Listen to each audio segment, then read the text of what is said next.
नमस्कार. मी मोरेश्वर. हाय Maharashtra YouTube news चॅनलमध्ये आपलं स्वागत आहे. मराठा आरक्षणाचं आंदोलन नव्याने पुन्हा तापतंय. मराठा समाजाला, मराठ्यांना ओबीसी मधून आरक्षण मिळावं यासाठी मनोज जरांगे पाटील आंदोलन करतायत. त्यांनी आंदोलन सुरू केलेला आता 3 वर्ष पूर्ण होत आहेत. 3 वर्ष पूर्ण होत आहेत मनोज जरांगेच्या आंदोलनाला. त्यानिमित्ताने जरांगे मोठं आंदोलन करण्याच्या मूडमध्ये आहेत. सुरुवातीला त्यांनी आंतरवाली सराटी या आपल्या गावी आंदोलन करू असं मत जाहीर केलं होतं. परंतु आता या निमित्ताने ते जे पश्चिम महाराष्ट्रात त्यांचा जो दौरा झाला त्यात लोकांनी त्यांना आग्रह केला की आपण मुंबईत आंदोलन करू, मुंबईत करा. त्यामुळे आता जरांगे मुंबईत आंदोलन करणार अशी हवा पसरली आहे. एवढंच नव्हे तर मराठा आंदोलकांच्या बाजूने म्हणजे जरांगे पाटलांच्या सहकाऱ्यांनी मुंबईमध्ये आझाद मैदान पोलिसांकडे एक अर्ज केला आहे. 29 ऑगस्ट रोजी आझाद मैदानावर आंदोलन होत आहे. त्यासाठी जरांगे पाटलांच्या सहकाऱ्यांनी आंदोलनासाठी परवानगी अर्ज आझाद मैदान पोलिसांकडे दिला आहे. 29 ऑगस्ट. याचा अर्थ जरांगे पाटलांच्या सहकाऱ्यांनी मुंबईत आंदोलन करायची तयारी सुरू केली आहे. त्यांनी पोलीस परवानगी मागितली आहे.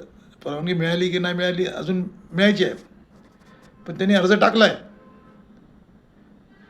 त्यामुळे आता जरांगे पाटील आंतरवाली सराटीला आंदोलन करणार की मुंबईत पुन्हा एकदा धडकणार. कारण जरांगे पाटील याआधी 2दा मुंबईत येऊन गेले आहेत. एकदा ते मुंबईच्या वेशीवर आले होते आणि दुसऱ्यांदा ते मुंबईमध्ये त्यांनी ठिय्या दिला होता. त्यावेळी त्यांच्या आंदोलकांनी मुंबईमध्ये ठिय्या आंदोलन केलं होतं. त्यावेळी सरकार आणि प्रशासन प्रचंड टेन्शनमध्ये आलं होतं. पूर्ण मुंबई वेठीच धरल्यासारखं या आंदोलकांनी वेठीच धरली मुंबईला असं चित्र त्यावेळेला निर्माण झालं होतं.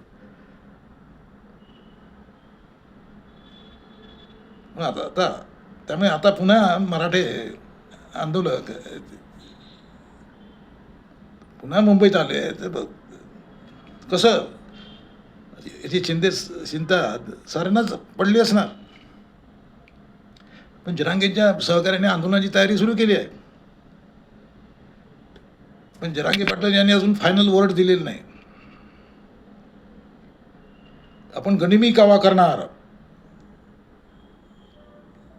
असं जरांगे पाटील आधी बोललेले आहेत की मी जे गनिमी कावा करणार, ऐनवेळी सांगणार वगैरे वगैरे असं जरांगे पाटील बोललेले आहेत. पण त्यांचा गनिमी कावा म्हणजे काय? गनिमी कावा म्हणजे जरांगे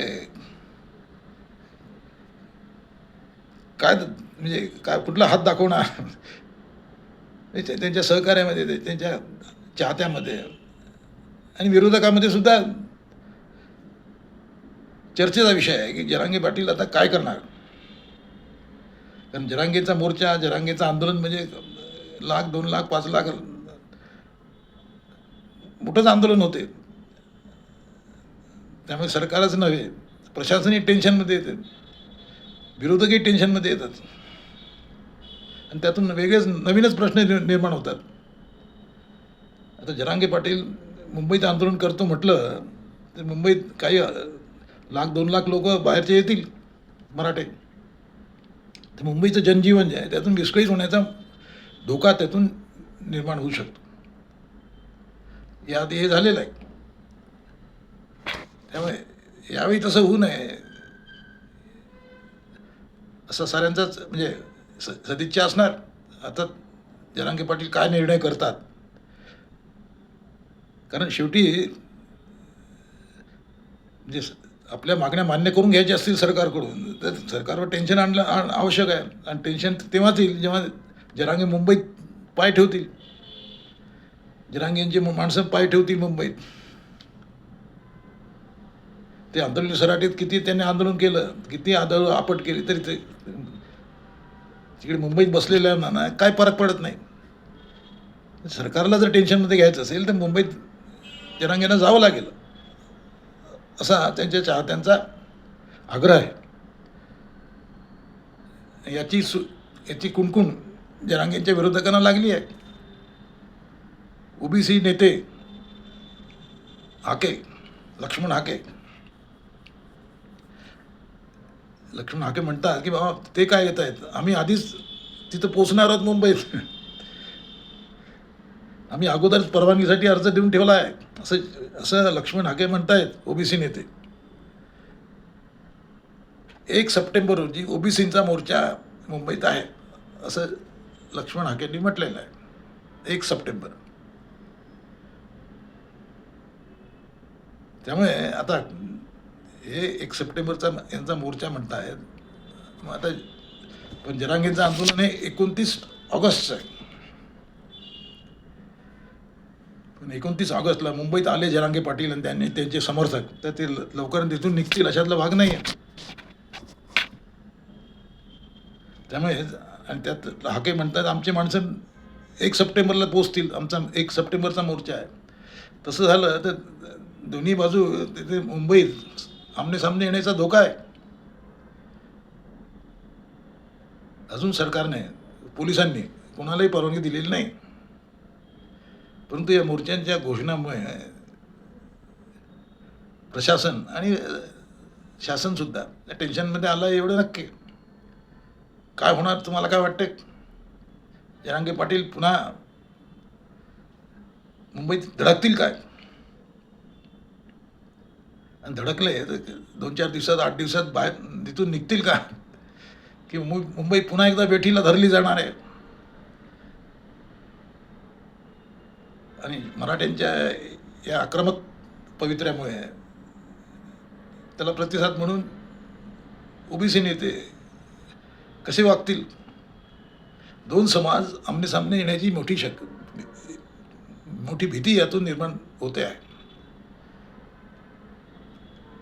त्यामुळे ही परिस्थिती कशी टाळते सरकार याकडे सरांचं लक्ष राहणार आहे. तुम्हाला काय वाटते? कसे वागतील जरांगे पाटील? मुंबईला येतील? कॉमेंट करा.